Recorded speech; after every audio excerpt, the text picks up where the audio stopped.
Awesome.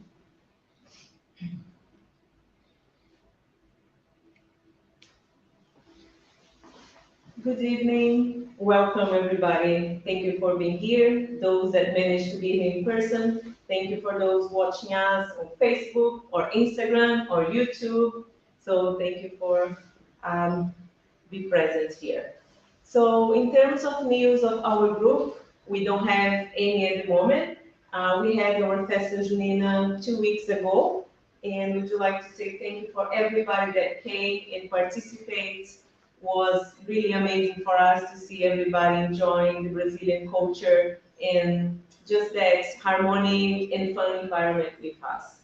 And we preparing a few things for semester two, for pretty much semester two is coming up, like July is coming. And we're going to give some news really soon in terms of lectures and a few events that we are preparing. But tonight then we are having will be a lecture, the Sermon of the Monks. And in preparation for it, we'll do the inspirational reading and the initial prayer. So we'll go to the next one. So the reading is from the book Live in Spring, number 20. Difference. You believe there is only one God. You do well. The demons also believe and tremble. James 2:19. The apostle's warning is of essential importance in the area of spiritual counsel. Expecting benefits from heaven is an attitude common to all of us. Worshipping the Lord can be the endeavor of both the just and the unjust. Believing in the existence of the divine government is a prevailing characteristic of all people. Believing the supreme power is proper to good and bad persons alike. Next. James was divinely inspired in the verse because his words define the difference between merely believing in God and in carrying out his sublime will. Intelligence is the attribute of everyone. Knowledge comes from experience.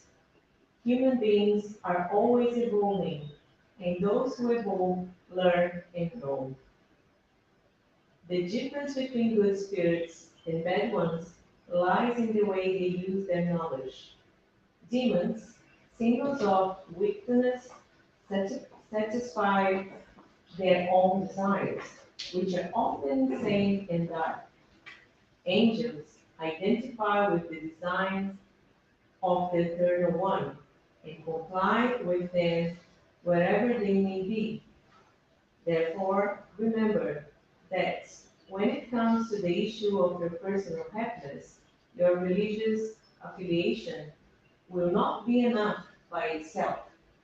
Worshipping God and hoping and believing in Him are characteristic of all peoples. The only sign that can reveal your nobler condition will be the way you live your life as you fulfill His designs.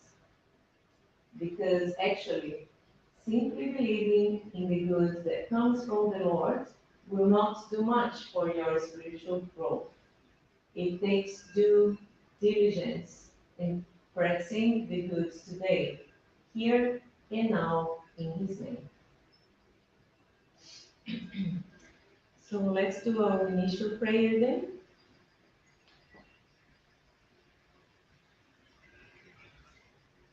Dear God, Jesus, our Master, our friends, spiritual friends that help us, inspire us. Would you like to say thank you for this opportunity to be here tonight? Please help us to be present, to be open for the teachings, so we can learn a bit more about spirituality and about ourselves. Then we can keep this space calm and harmonic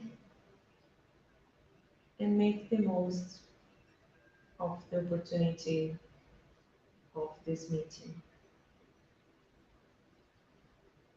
Would you like to ask permission to God and Jesus to start another Allan Kardec meeting? Thank you so much.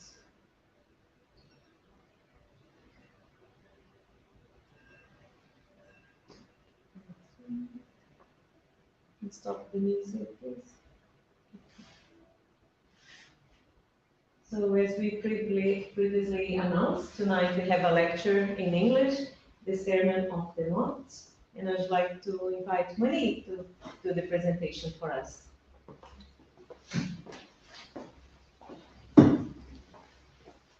Good evening, everybody. Good evening. Thanks for coming here to this another meeting, Allan Kardec Spiritism Group on Wednesday. Also, hello to everyone on Instagram and on Facebook and on YouTube as well. It's great to have you here, either in person or in spirit, because there are spirits probably watching this as well, and also virtually. It's the wonders of the internet. Um, so, yeah, I've talked about this topic a couple of times before, and I think it's still very important and relevant on the Sermon on the Mount. Um, Basically, the Sermon on the Mount is a collection of the teachings of Jesus that gives guidance to what his philosophy is and was over 2,000 years ago, and continues to be this day. It's a guiding path that we have to be able to follow His greatest commandment, which, if we remember well, one of the students asked him, what was the greatest commandment, and he did say that to love God above all, with your heart, with your body, with your soul, and the second, to love your neighbor as yourself, which is very clever because it's three instructions in just one. So you have to love God above all things. You have to love your neighbor, your brothers, your sisters, and but also you have to love yourself, because if you don't love yourself, you don't have the others, uh, the others to love as well. So but just to give you guys a little bit of context of historically, when exactly during his very short life, remember that Jesus lived until he was 33. So in his very short life, even shorter ministry, when he started to tell all the people, his followers, um, what they should follow, what lessons they had to follow in order to reach the kingdom of heaven, was even shorter, because he only started when he was roughly about 30 years old. So it was only 3 years of intense teaching, very short time. These days we have many tools to teach, right? We have internet, we have all these different tools to spread knowledge. But back in the days, 3 years was a very short time. So just to give a little bit of perspective, the Sermon on the Mount, chronologically, was one of the first times that Jesus spoke to the masses, to many people. Just before that, he went into his retreat in the desert. He went and spent 40 days in the desert, maybe in the search of having a bit of inner silence in preparation for the job that he was coming. And after his um, after his time in the desert, he gathered his disciples, and then he found a place where he could start his teachings to the big masses. He did a few teachings, mainly direct teachings to the disciples before the Sermon on the Mount, but he started to talk to many people. That was in the Sermon on the Mount. And he had to speak in a language that people were able to understand. So a lot of them relate back to the Old Testament. That was the rule that people were living under when Jesus was alive. Of course, the New Testament, which was written after Jesus, after he died on the cross, and his disciples wrote the New Testament. So the rule, the law, was following pretty much what was left from the Ten Commandments, the Old Testament, and the Mosaic and the civil laws. So he came to use that as a comparison and bringing a new idea, a new concept of the divine, of love, and how to live with one another. So he gathered his people in a mountain. According to scholars, of course, we can't be able to pinpoint for certain, but that is Mount Edemos in Chorazin Plateau. That's the Galilee Sea over there. That's where they believe was the place where Jesus opened his mouth to the masses and gave us what we in Portuguese we call as boas aventuranças, and in English they call the Beatitudes. And we're going to read them all as they are in the Bible, and then we're going to bring some aspects of Spiritism, how to we can relate to them and try to understand them with the Spiritist tenets or the Spiritist ideas and concepts to bring them to closer to us to these days. And so it's we can have a look in here and see that Beatitudes are mainly found in Matthew chapter 5, verses 3 to 10. And as I said, it contains the essential principles of the belief in the Christian discipleship.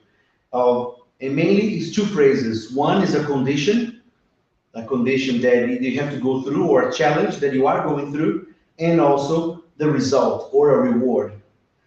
Pretty much like you have a condition that could be that it is temporary, because nothing in this life is eternal. So after this condition passes, then you have a reward. So let's have a read of them and see the one. So the first one on verse 3, blessed are the poor in spirit, for theirs is the kingdom of heaven. Four is the blessed are they that mourn or that cry, for they shall be comforted. Blessed are the meek are the mansus, or the kind and the gentle, for they shall inherit the earth. Blessed are they which do hunger and thirst, or are hungry and thirsty after righteousness, after justice, for they shall be filled. Blessed are the merciful, for they shall obtain mercy, being forgiveness. Blessed are those who forgive, because they will obtain forgiveness. Blessed are the pure in heart, for they shall see God. And blessed are the peacemaker, for they shall be called the children of God. And they all, of course, they all start with the word blessed. So it's something that is already in the present. So if you are blessed, it's already happening in the present. But that consequence or the result or the reward is something that's going to happen in the future, right? But he's already saying that even if you're suffering now, you can't see that past that, because when you are in this condition, when we are mourning, when we are feeling hunger and thirst of justice, we have to get past that to see the results. But they're already saying that we are already blessed, because we will become, if we follow the path, we will become able to receive those rewards. And as you can see, some of them are a little bit paradoxical and hard to understand in a concept. Blessed are the poor in spirit. When you think about poverty, we think about material poverty because we are living on earth and we live in material things. But he's talking about poor in spirit. What does it actually mean? And if you're poor now, are you going to have the kingdom of heaven? So if you don't have some basic concepts, it becomes a bit difficult to understand. Just you take the word for it. So, but they are so important that during the codification, especially on the writing of the third book of the codification, the Gospel according to Spiritism, 5 of the chapters out of the 27 chapters in the book, they talk about the Beatitudes. Yeah. But in order to fully understand this basic and these principles that Christ left us, it's important to see them from a spiritist perspective. We need to understand some basic concepts to make them a little bit clearer. And we're going to bring them a little bit as well, so you can see that If you look on the cover of the Gospel according to Spiritism, Allan Kardec, of course, inspired by the superior spirits, he didn't start writing already about the Beatitudes and about the Christian ethics and morals. He had to do a little bit of explanation. We have to remember that the Gospel according to Spiritism is the third book on the codification, 1864. In 1857, there was the first book, which was the Spirit's book, bringing a whole lot of principles and concepts, bringing the new reality of the spiritual life. With the communications from the spirits, a lot of new concepts and ideas that were not necessarily studied in depth. Few concepts, they are very old, especially on the Eastern philosophy, but in the Western philosophies and religions, it was still quite new. So in order to start explaining the Beatitudes and the true moral of Jesus Christ, Allan Kardec, being the professor that he is, he thought it would be a good idea to bring back those ideals and those tenets and concepts that Spiritism brings to clarify the teachings of Jesus Christ. So we're just going to briefly bring back some of the chapters that come before the chapter 5, which is the blessed are the afflicted. So on chapter 1, the Spirits bring us that I have not come to destroy the law. Just like Jesus once upon a time said that he didn't come to destroy the Mosaic law, Spiritism or the communication that the spirits are brought, they do not come to undo what Jesus did. In fact, the opposite. The spirits bring the new concept, so they make it easier for us to understand and comprehend things that Jesus said 2,000 years ago, and in a way that people were not able to understand. With the advanced technological advancements from the last 2,000 years and the better knowledge that we all have, it's easier to put what Jesus said into perspective and bring it to a different light. So once again, in this chapter, he's letting us know that Spiritism is also a divine revelation following the Judaic Christian revelation of God. So everything that was built before, it was just a foundation of what the spirits brought and continue to bring. We have spirits book being written every year, every month for different mediums. So this is a continuation of the work of God, first with Moses, then Jesus, and then the superior spirits that communicated with through Allan Kardec and mediums of Allan Kardec. So chapter 2, bringing the concept that my kingdom is not of this world. That our place of origin and our place of destiny is not the material life. Everything that Jesus were talking about, that all the consequences that we will do in this life, it will not happen in this life necessarily, because we come from a spiritual world, and that's where we're going. We're going to a different kingdom. We live in a material world temporarily. So everything that is happening here at the moment, it will pass. Just like our body will die, all the material things will perish or rust or fade away, but our essence, our soul, it will continue to live in a different place, in a different reality, which is the spiritual world. Hence, Jesus said that my kingdom is not of this world. Pontius Pilatus, when he arrested Jesus, he asked, "Oh, they tell me you are a king. You are the king of the Jews." He said, "Well, that's what you're saying. If I was a king of this world, my servants will come here and rescue me. And verily I say unto you that my kingdom is not of this world." Meaning that he came here for a reason to lead the teachings, but the results of his teachings would happen in a different place, in a different time, when we go through this life and the many other lives that we have. Another important thing to remember on the chapter 3, that there are many dwellings in my Father's house, when he talks about the different types of planets and the different kinds of life that exist in different planets around the universe. 2,000 years ago, it was a little bit hard to understand that, but now we have the science to let us know that there are hundreds of suns in this Milky Way galaxy, and there are hundreds of millions of of galaxies just like our Milky Way, but even bigger. So we are not alone in the universe. There are many planets, and the spirits tell us that there's intelligent life everywhere. Not necessarily like us, like human, like what we perceive as matter, but there is intelligent life everywhere. And we are only in the second degree of evolution of planets, a planet of trials and atonement, or provas e expiações, trials and atonement. So we are still very limited as in advance as far as intelligence and moral goes. We're still in the very, we are semi-primitive. We just came out of the caves we just came out of the caves.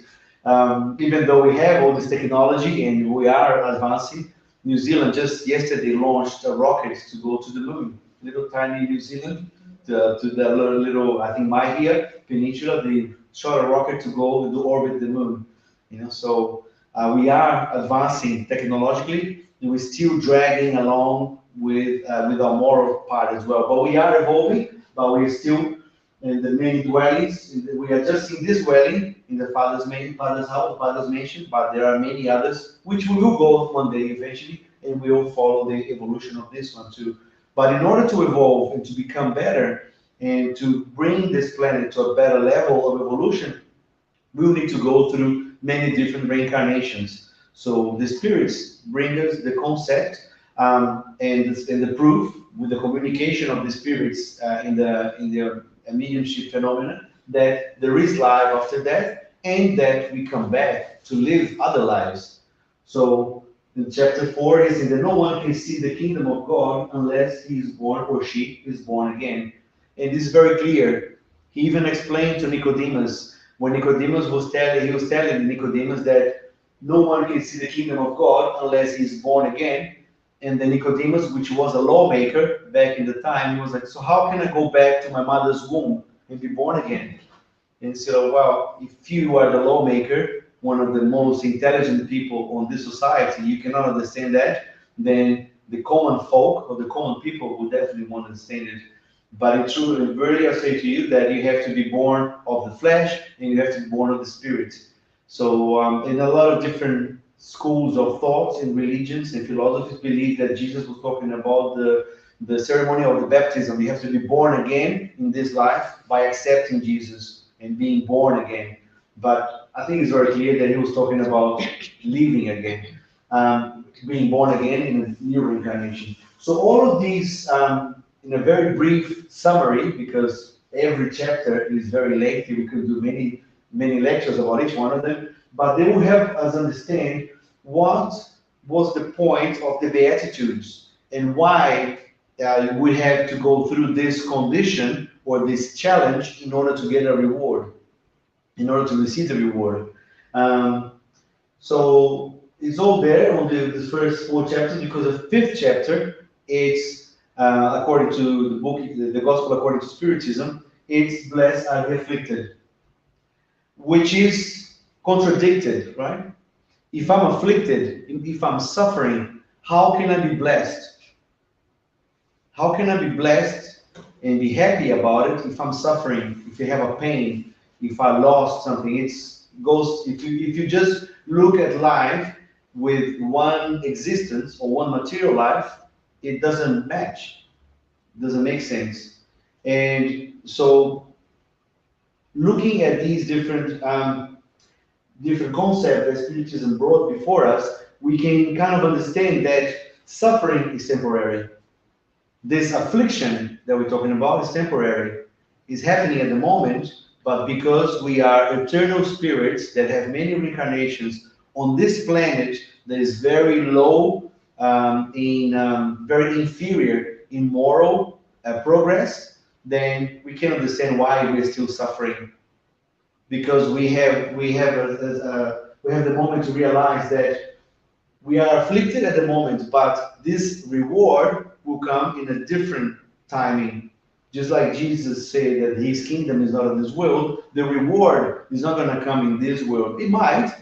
You might get really sick you might get a cancer, and you are very sick for a while, and you're going to be very afflicted. You're going to be very, you're going to suffer a lot. You're going to be probably angry. But in one stage, if you get cured, you'll be blessed by the cure as well. So it can happen in this life, but it can also happen in the future life if it doesn't happen in this life, because the ultimate goal is to become better and better. And that's a law of progress that we come to this life and we keep evolving in reincarnation. This the final goal or objective of reincarnation is to evolve and to become better. So if you don't get better in this life, you have many other lives to evolve and to recover from whatever disease you're having at the moment. So once again, I'll bring back that Matthew 5, item 4, blessed are those who mourn, for they will be comforted. Because Allan Kardec, he puts three of the blessings or the Beatitudes in just one chapter of that. And actually, that's the longest chapter of the Gospel according to Spiritism. There are 32 items on that chapter. Because Allan Kardec and the superior spirits know that there is a lot of suffering in this world. You just have to open the newspaper or watch the internet or watch the news or look around us. There's a lot of suffering. There are people that suffer, physically with their health. We've been going on 2 years of a pandemic that many people died, and many people still suffering the consequences of the pandemic. Many people suffered mentally. The pandemic also created a lot of anxiety, a lot of psychological problems. People with bipolar, not disease, help me, psychologist, bipolar condition, depression, suicidal thoughts. So these are some people that are suffering. People that are suffering financially, and people that are suffering financially, people that are attached to the financial, to money, they will affect emotionally, what affect them physically. So there's a lot of suffering. So I think that's why the spirits, even though the book was written 138 years ago, 148 years ago, it became a lengthy chapter. So he put it to all these three different blessings. Blessed are the afflicted, blessed are those who are hungry and thirsty for righteousness, for they will be filled.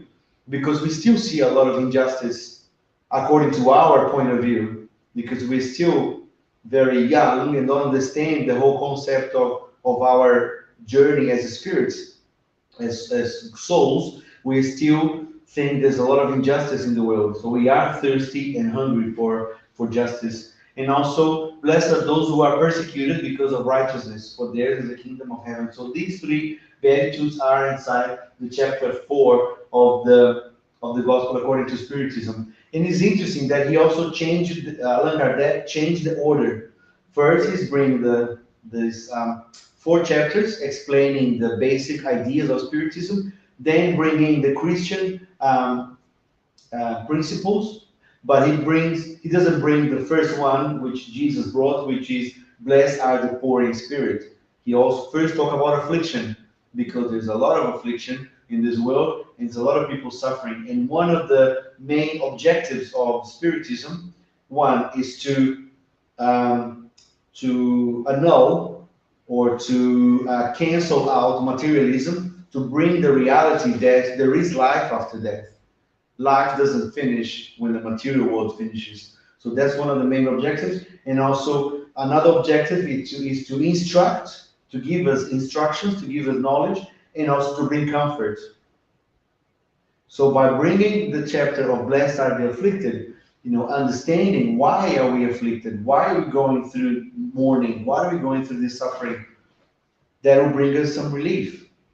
That will bring us some relief for understanding and why we have to go through that, and bringing hope. Because if we're going through these afflictions, we are already blessed, but we just don't know it yet. One day we will feel blessed when we go and when these challenges are achieved. So he changed it up and put this one first. And then he takes a break, because the following chapter is not about the Beatitudes. Because after he brings all these ideas that that we are suffering because of things that happened in the past and all the wrongdoings that we did in the past, we have to follow through the consequences of them. And after bringing all this affliction, he brings in the chapter 6, which is called the consoling Christ, bringing the idea that Jesus Christ's principles and ideas would come back to help people free themselves from this suffering. Then that chapter was basically just before Christ was taken to be crucified. The disciples were they were freaking out. They were so worried because Jesus said, Jesus actually told them, he prophesied, he told them what was about to happen. He said, one of you will betray me. One of you will betray me and I will die. But don't worry, I'm going to prepare a place for you and I'll bring back the Spirit of truth who will clarify things that I was not able to tell you right now. So don't worry, and I'll come back to show you that there is life after death. He died on the cross, and then he came back, which a lot of different religions believe in the resurrection, which for us as Spiritists is just the materialization of Jesus Christ to show the disciples that he was still alive. He was still alive, not in the physical world, but in a different reality. The physical, the spiritual reality, which is the kingdom that we talked about. The kingdom is not of this world. He was on his kingdom. He was on the spiritual form, showing that life doesn't cease to exist. And that consoling Christ is come back after 2,000 years, which is the words of Spiritism explaining what Jesus had told us back in the day that we're not able to understand. And now with these concepts, we can still understand a little bit. But just like we saw in the first reading, there is a difference between understanding and actually doing. Understanding and learning, right? In the inspirational reading, there was about the difference, called the difference. There is a difference between learning and really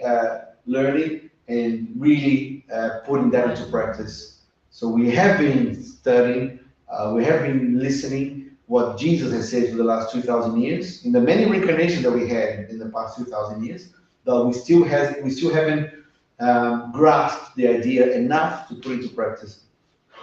So then he comes back to Beatitudes after talking about the consoling Christ.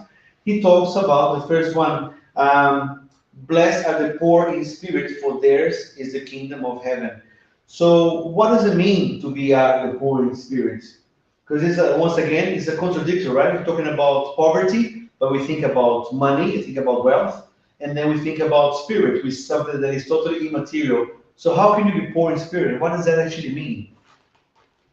What does it mean to be poor in spirit? Is that your spirit is poor? It doesn't have anything? No. He's talking about humbleness, humility. He's talking about people that believe that they are more than they really are. People that exalt themselves. People that put themselves in a pedestal, just to show off and to ostentate, but in truth, they are not up to that standard. Just like Socrates once said, he was the wisest man, for the oracle told him that he was the wisest man, but he said that the only thing that he knew nothing. So the one that really knows, that doesn't mean that you don't know anything, then you're wise. It means that you know your limitation. You know how far you know. You know who you are. You know what your strengths are. You know what your weaknesses are. And you know how you can deal with that. The poor in spirits are those who are fully aware of what they are and what they are not. So they're not exalting themselves, and they are not putting themselves into a position which they're not. They're not pretending. They're not faking. They really know who they are, which is also another characteristic of Jesus. There was at one stage, and one of these disciples asked, "Oh, great master, we had to ask a question." No, great. No, I'm not great. There's only one who is great, which is my Father, which is in heaven. So Jesus Christ, which he was the exemplification of goodness in this world when he came to be amongst us, he wasn't saying out loud that he was great. He was only saying the only one great is God. Who are we to say that we are great? We can say, "Oh, I'm good at doing something. I'm skillful in doing this," but to say that to say you're the best or you are, you know, it's a position that you soon find out that you're not all that yet. That doesn't mean that we can't get there, but it's not there yet.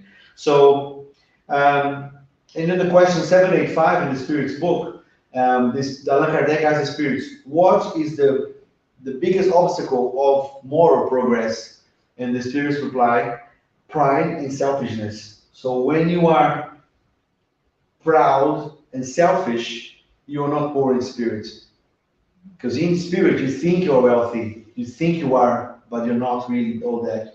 So in Matthew 18, chapter 18, 1 to 5, at the same time came the disciples unto Jesus, saying, who is the greatest in the kingdom of heaven? And Jesus called a little child unto him, and set him amongst them, and said, verily I say unto you, that if you do not convert and become as little children, you shall not enter into the kingdom of heaven. Therefore, everyone who humbles himself, like this little child, will be the greatest in the kingdom of heaven. And everyone who receives a child in my name receives me. So if you are humble, you will have the kingdom of heaven.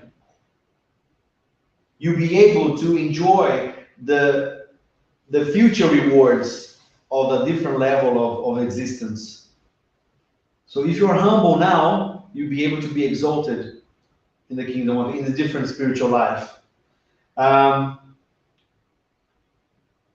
and once again, I'm just going to jump into the next one because it also has something to do with children, because it talks about blessed are the pure in heart, for they shall see God. In Matthew 5, verse 8, when Jesus talked also about the let the children come to me. Then some children were presented to him so that he would touch them. But as his disciples kept them away with reprimanding words, those who were being presented. But when Jesus saw it, he was much displeased and said to them, let the children come to me, for the kingdom of God is for those who are like them. Verily I say to you, whoever does not receive the kingdom of God like a child will not enter it. And he took them up in his arms and blessed them, put his hands upon them. That's in Mark chapter 10, 13 to 6. So what it's talking about, first it's talk about being poor in spirit, right? For being poor in spirit, being humble, like little children, like that you are, the condition that we are, and morally, we are still learning how to be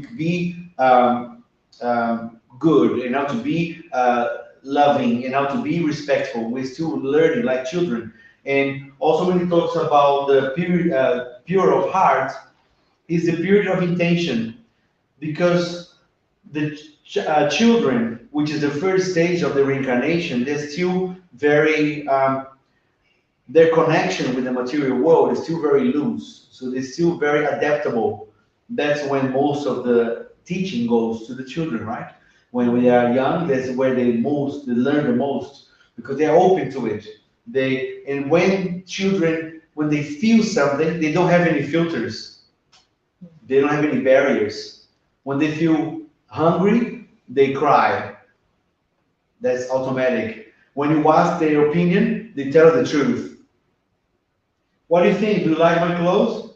Nah, that color is not good. They don't have to, oh yeah, you look nice. They don't lie. They're very in your face. Yeah?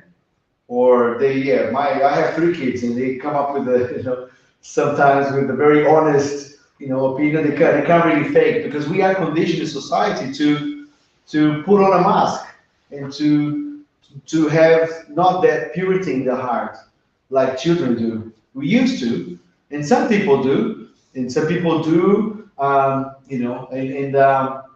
let's say in the disguise of being honest, but sometimes they're just being mean or being cruel. That happened as well. But that's what we're talking about, the purity of hang on, so on.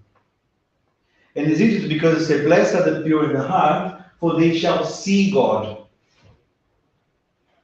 Because when you have a purity in your heart, everything that you see around you becomes pure. If somebody is a good person, they will not be bad mouthing other people. They'll not be talking things behind people's back. They're going to be only looking at the positive things around them. because they have a pure heart. And so Jesus even said, if your eyes have light, see the light, you see light everywhere. Because when you have the light inside you, that's all you see around you. You see the good things. So once again, if you are pure in your heart, you see God. Even nowadays, if you have pure heart, you see God in everything around you. Even in the bad things, you can go beyond them and find God in them. And God's, not necessarily God Himself, but God's laws and God's work and God's creation. You can find that if you have the being purity of intention. Um, yeah, and so that doesn't not mean to have a naive heart, to have a gullible heart, and believe everything and be simple. It's to be pure, to be truly honest, and to be open to those teachings. So the other one, the following one, the blessed are the meek, for they will inherit the earth. So the meek are, in Portuguese, would be os mansos, the calm, the gentle, the patient. Because, and why would they inherit the earth? Most of the results up to now, they have been about the kingdom of heaven and the kingdom of God, and more in the future. But talking about the earth, blessed are the meek because they will inherit the earth.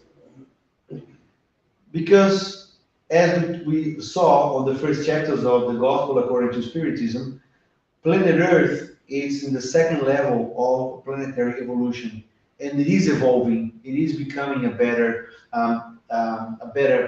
planet with more people that will be living here, who will be people of a certain elevation, degree of elevation, of moral elevation. So if you are meek, you'll be able to live on this planet. But if you are somebody that is vengeful, somebody that is angry, somebody that is impatient, you may not be able to follow the evolution of the planet, and you might have to move to a different planet or a different reality, because you won't be able to cope with the vibration or of the evolution of this psychosphere of this planet. So that's why I'm saying that the meek will inherit the earth. The earth will be a calm place, a patient place, a place for people that have that in them. And what would be a good way for us to do that? I'll just read this. Jesus promises justice will be done on earth as it is in heaven, because the gentle or the meek or the patient will be called God's children. When humanity submits itself to the law of love and charity, then selfishness will cease to exist. The weak and peaceful will no longer be exploited or crushed by the strong and violent. That's on the Gospel according to Spiritism in the chapter 9. So, which is without charity there is no salvation, because that's pretty much what we can see a lot these days. That the strong, oops, sorry, wrong button. The strong and violent are still crushing the weak and peaceful, right? In some circumstances, we see a lot of power taking over by the weak and the meek and peaceful. But as soon as this planet continues evolving, it won't be a space for this type of behavior anymore, because everyone will be under the banner of love and charity. And what is the biggest, not the biggest, but best description of love and charity according to Jesus, as Jesus lived in here? And the Spirit tells us on question 886 that it's benevolence towards everyone, so to wish well to everyone, also to indulgence towards the imperfections of others, to tolerate. The word indulgence these days is more used to self-indulgence. I'm going to indulge myself into this big box of ice cream, which is not a bad idea. But indulgence in the sense that to be tolerant, to tolerate other people's imperfections. Because you know what? We are all imperfect in this planet. If you live in this planet, we all have imperfections. Maybe not exactly the same imperfection as my neighbor or as my co-worker or as somebody in my family, but I have my imperfections, so we all have imperfections. Why not tolerate other people's imperfection? And also forgiveness for all offenses. So there's the big BIF, benevolence, indulgence, and forgiveness. So that'll be the way that this planet will evolve and will go. So we have to work once again first in ourselves, just like we have to love ourselves first and then love our neighbors, and then by doing that we are loving God. We have to work on ourselves first. Us be charitable, us be benevolent, us be indulgent, us being more forgiving, and then not wait for the others to do that. We have to do our part, and if we all do that individually, collectively, the whole planet will change eventually. Um, the next one, blessed are the peacemakers, similar to the meek, because the meek are somebody that is calm and is gentle and is kind. But if you take one step further, you're bringing peace. You are a peacemaker, for they shall be called the children of God. Because very easy for us to say, we quite often say, "Oh, I'm just going away so I can have some peace and quiet," But because that's the prerequisite we have to have peace. It needs to be quiet. We cannot be interrupted by anything. We just have to be ourselves and have peace and quiet. But we don't live in a world like that. We live in a world that is a lot of tribulations, a lot of trials, a lot of different things. So we need to break that, to bring peace to wherever we are, to show that we are the children of God, to show that we are instruments of His work. So yeah, so like and we are even saying, I was so relaxed, I was so at ease, I was so in peace, and then somebody cuts me off in traffic, I got really angry, So I lost my patience. Even in English they say I lost my S word. That's how they say I lost my patience in English. So if you do that, you didn't actually lose it because you don't have it. If you truly have it, you wouldn't be affected by it. If you're really a peaceful person, you wouldn't be affected by other things around you. So again, according to the gospel according to Spiritism, be patient because this is also a charity. Everyone should practice the law of charity as taught by Christ, to forgive all those placed in your pathway by God to act as instruments for your suffering and to test your patience. So be patient, be Christians. This word summarizes everything. Because once again, going back to the principles of Spiritism, we all here on this very semi-primitive planet to go through all this existence, the reincarnation, so we can actually learn something from it. We're not going to get out of here being perfect in one life, but we should be able to go back and say, well, one thing that I was a stone in my shoe, and now I was able to take that stone out. I can walk a little bit more freely. One bad habit that I had, one evil inclination that I had, I managed to escape that one. Now to the next one, and by working on the law of charity, which is by being patient, which is also part of being charitable, because we think that charity is just things that we give. But the best thing that we can give to our brothers and sisters, that also children of God, is a little bit of ourselves, a little bit of our time. Take time to help somebody that needs your help. Oh, I need to move something from, on the weekend. Can you give me a hand? Yeah, sure, don't worry, I'll help you. That's more than paying somebody to go and doing that for them, because you're giving something of yourself. So by doing that, you're becoming a peacemaker. You're bringing something to people. You are bringing peace. You're bringing patience to their lives as well. And the last part of that, how's it going for time? It's eight. Okay, that's Past fine. eight. It's good. Yeah, that's good. That's good. You guys okay? You still Yeah, awake? it's good. Yeah? You guys are still awake from Facebook and Everybody. Instagram? Probably some people just turn off. Do you have any questions as well? We can ask questions and comments, and we can put them on. At the moment. So the other one that we have is blessed are the merciful, for they shall obtain mercy. So blessed are those who are forgiving, because they shall obtain forgiveness. Just going back to a little bit at the beginning of the lecture when I was talking about when Jesus talked about, gave the Sermon on the Mount, in the last part of the Sermon on the Mount, that's when he teaches, he gives us an example on how to pray with the Lord Prayer, o Pai Nosso.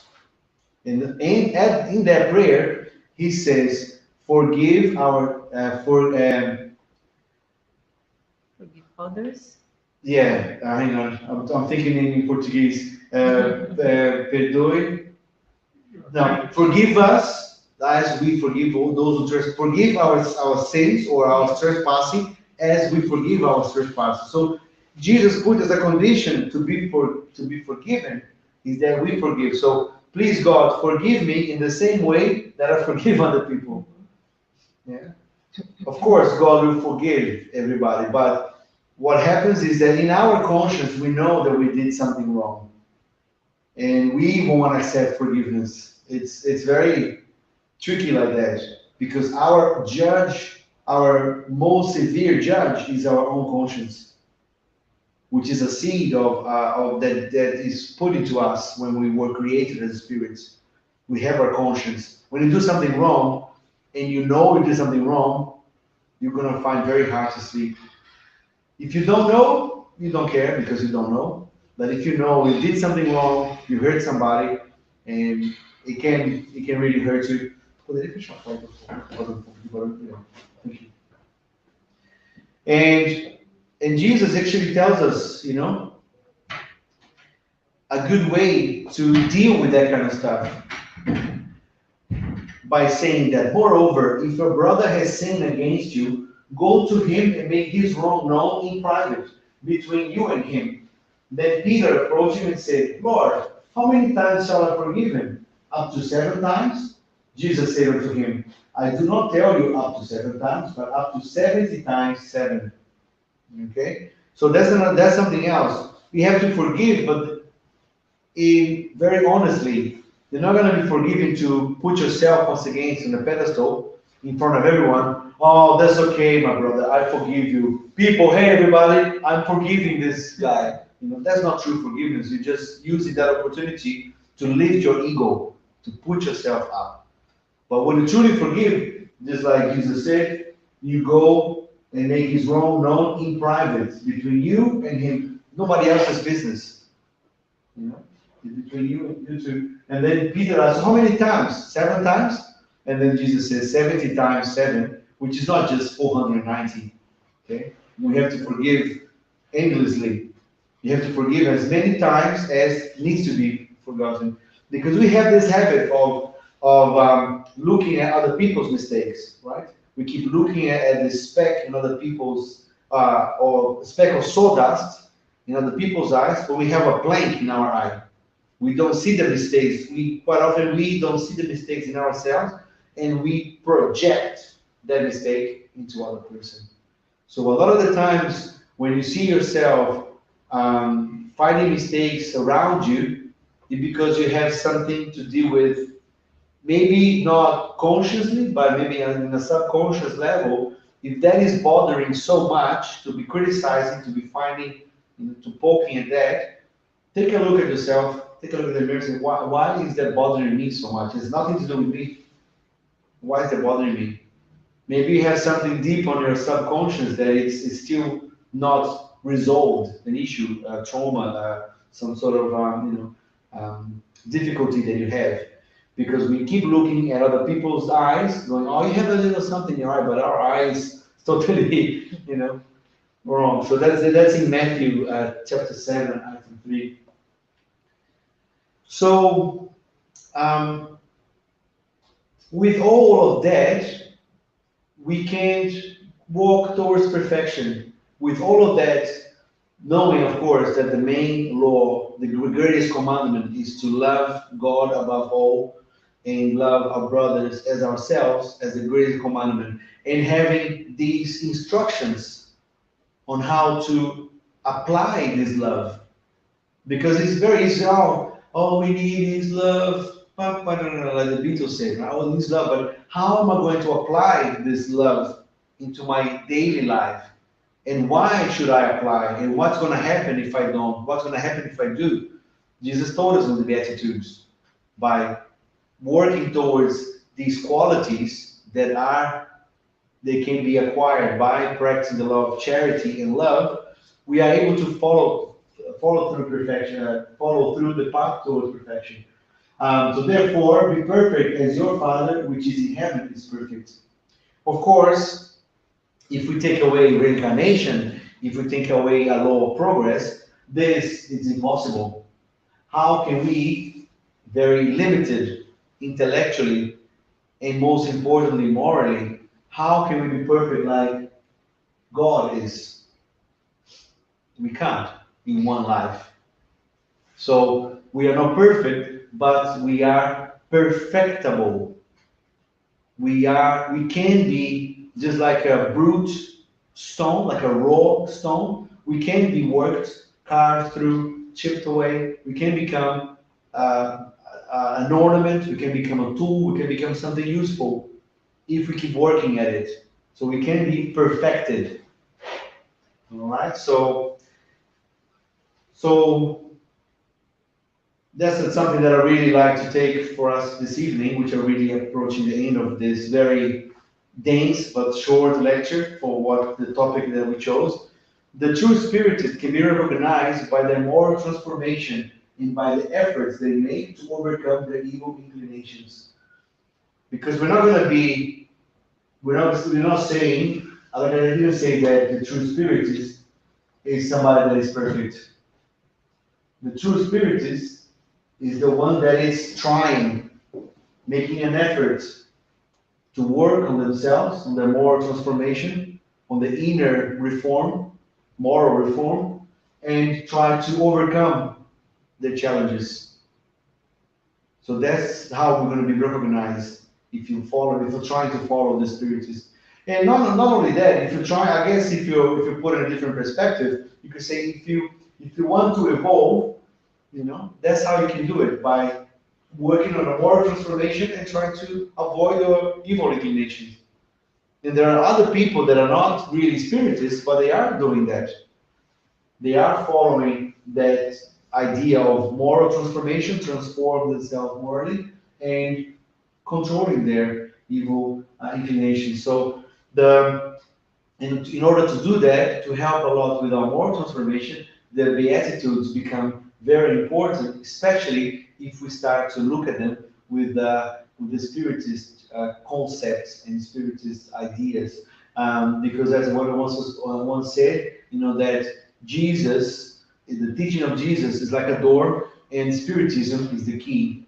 So you have the door there, but Spiritism can help you open the door and make you walk through it and try to live what Jesus has left us with the understanding that we are eternal beings. We are spirits that are at the moment living a very temporary, very brief moment in time, having this material existence. So that gives us some comfort that we are going to make mistakes, we are going to have troubles, but we are going to suffer. But through that, we have something to look forward to, which is our continuation of our spiritual life. So with that, I think we have pretty much reached the end of our time that we have tonight. So if anybody has any comments or any questions related to the topic, the Beatitudes or anything that was said, do we have any comments on the, No. any A questions? few likes, a few hearts as well. Oh, But no questions. so yeah, so we'll leave with that, the beautiful picture the depiction of Jesus. I don't think it's his actual photograph. They didn't have cameras back in 2,000 years ago, but a representation of Jesus watching over us, and watching over us going through the trials and the tribulation that we have in this planet Earth. So thank you very much, everyone. And that's pretty much it.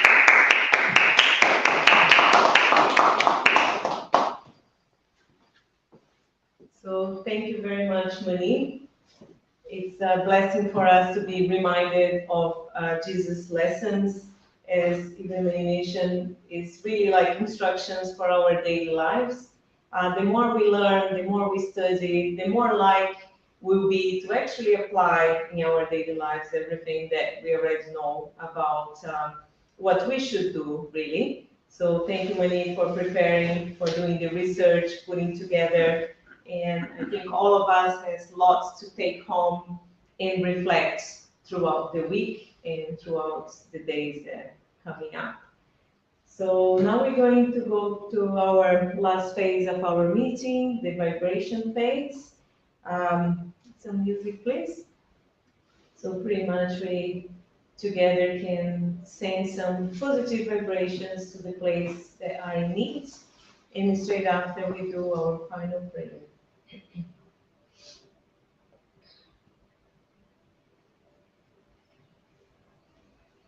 Let's then listen to the calm and peaceful music and using all the positive fluids and vibrations that are around us. Let's unite our thoughts, our feelings, and together vibrate for the peace in our planet Earth, taking lots of harmony, understanding, forgiveness,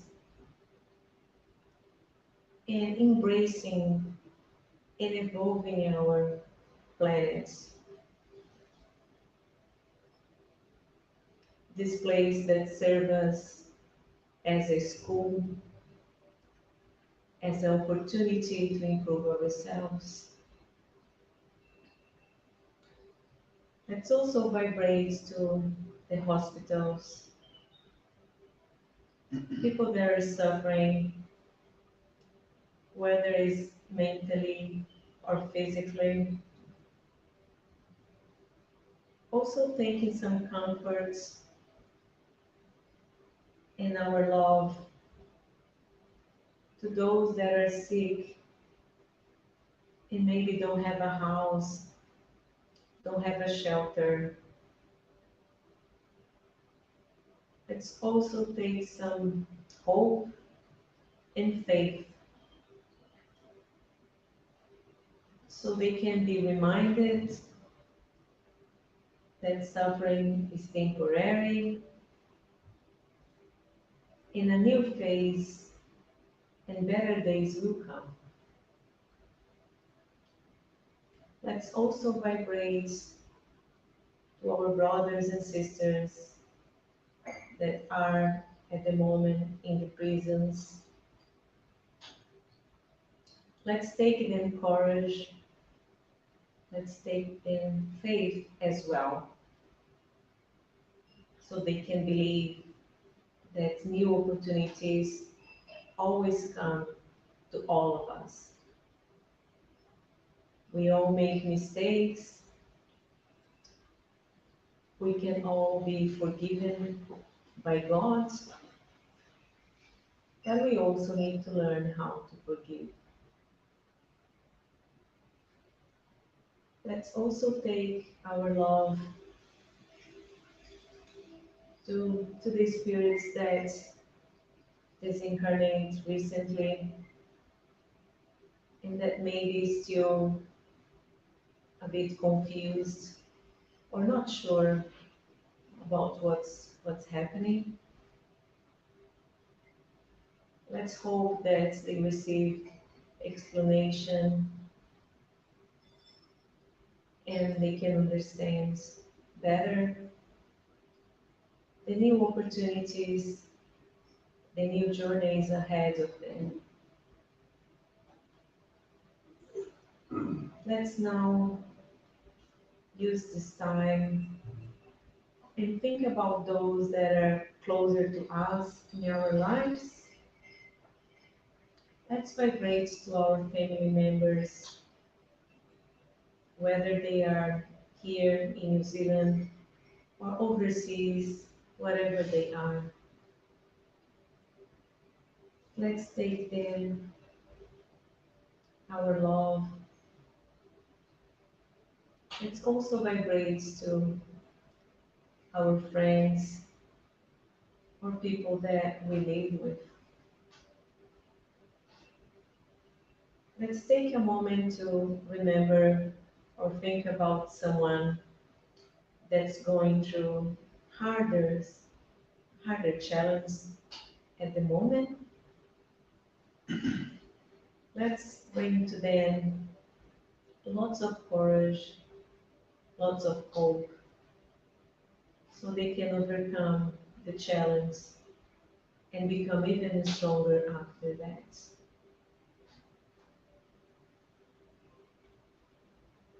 Let's then open our hearts and minds so we can receive the benefic fluids from the superior spirits tonight.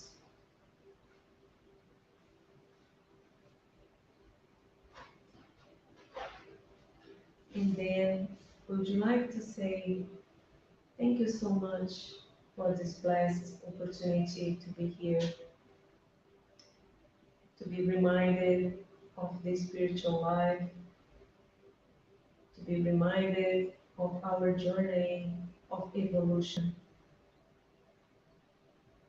Let's ask the superior spirits to help us to be more aware of Jesus' lessons so we can apply what we already know in our daily life and be a little bit better every day. That we can all go home in peace and meet again next time. Would you like to ask permission to finish another Allan Kardec meeting? Thank you so much, God, Jesus, and spiritual friends. Thank you. So much.